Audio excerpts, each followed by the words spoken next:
Umabot sa mahigit 20 ang naitalang firework-related injuries sa probinsya ng Iloilo. Batay sa datos ng Iloilo Provincial Health Office, simula December 21 hanggang alas 6 ng gabi ng December 31, 2024, may naitalang 23 na kaso ang Iloilo Province. Sa nasabing bilang, 4 dito ang galing sa Miagao, 2 sa Ahoy, Pasig City, Oton at Santa Barbara at 1 naman sa Anilao, Banate, Barotac Nuevo, Barotac Viejo, Cabatuan, Concepcion, Dumangas, Lambunaw, San Enrique, San Joaquin at Sara. Sa mga biktima, 14 dito ang may edad 1 hanggang 10 taong gulang, 6 sa may edad na 11 hanggang 20 taong gulang, 2 sa 21 hanggang 30 taong gulang, at 1 naman ang above 41 age group.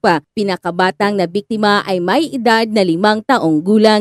Karamihan sa mga biktima ay nagtamo ng eye injury at ang iba ay nagtamo ng blast burn pero wala ng amputation. Samantala, sa klase ng paputok, 12 dito ang nabiktima ng boga, 3 sa bamboo cannon, 3 sa triangulo, 2 sa kamera at 2 naman na nabiktima ang hindi pa matukoy ang ginamit na paputok. Ito si Jennifer Karikitan para sa Radyo Alternatibo Balita Nationwide.